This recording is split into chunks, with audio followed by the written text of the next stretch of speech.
今天是周末，带大家放松放松，看一下我拍摄的中国偏远地区的农村，我没有添加任何滤镜或者修饰。这里是中国内陆地区的一个大型湖泊，海拔在3200米以上，湖水是咸的。由于好奇心作祟，我尝试喝过一口。这片湛蓝如镜的湖泊，千百年来见证了历史的变迁、文明的交融与自然的演化。在地质年代的变迁中，这个湖泊的前身是一片古海。随着地壳运动与高原隆起，这片海洋逐渐封闭，成为如今的内陆咸水湖。它的形成距今至少有200万年的历史，而这里的独特生态环境也孕育了多种古老的动植物。早在西周时期，这个湖泊周边就已经是个民族生息繁衍的地方。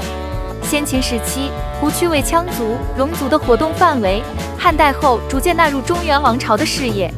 唐朝时，这个地区成为吐蕃与唐王朝竞争的重要战略地带。随着唐波和亲与贸易往来，这个湖泊见证了汉藏文化的交融。到了宋元时期，更是成为丝绸之路的重要节点，商旅与僧侣在此往来，湖畔的宗教文化也开始兴盛。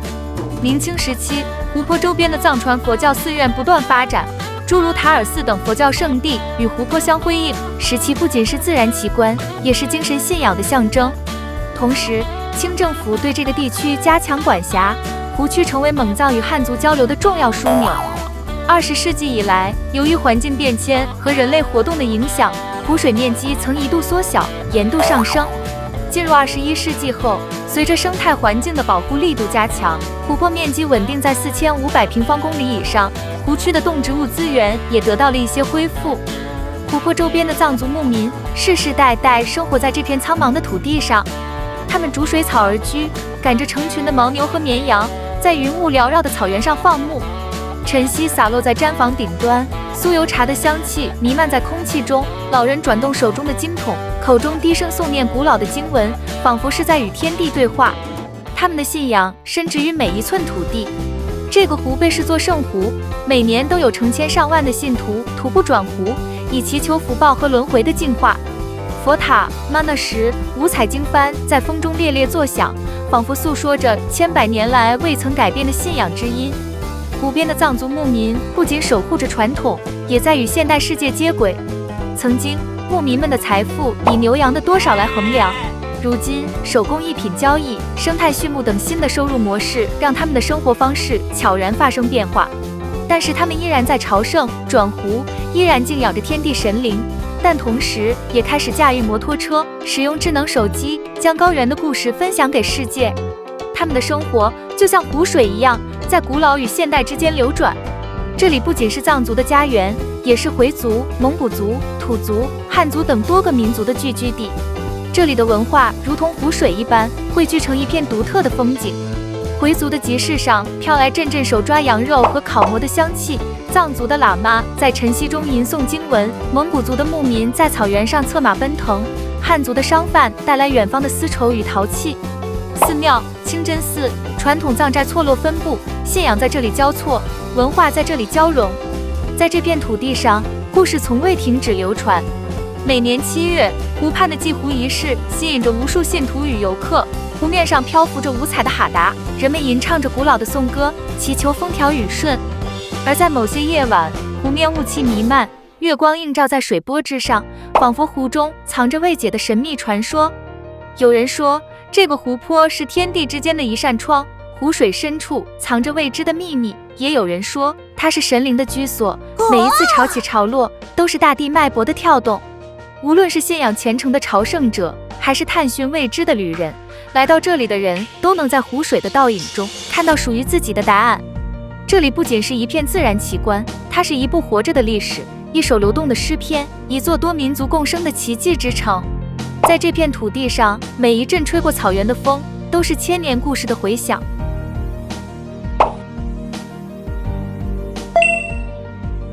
重要的事情说3遍，千万不要在下雨天去无人区里面独自徒步。乘以3。接下来，跟随我的第一视角，让我们去看看这个峡谷里到底有什么。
在这个峡谷里徒步呢，那又是另外一个故事了。塞内卡曾经说过，人生的长短与寿命无关，与能给自己产生长久记忆的事情有关。我想这件事就给我带来了长久的记忆，让我的人生变长了一些。当晨曦再次洒落在这个湖的波光之上，当牦牛悠闲地在湖畔吃草，当经幡在风中飘扬，我们会发现这片土地不仅仅属于某一个民族，它承载着古老的记忆，也孕育着新的故事。或许你曾在梦里见过这片圣湖，或许你曾在历史书中读到它的传说，但只有当你亲身来到这里，站在湖边，望着这片无垠的蓝色，你才会真正感受到它的灵魂。那是一种穿越千年的宁静，一种让人心生敬畏的浩瀚。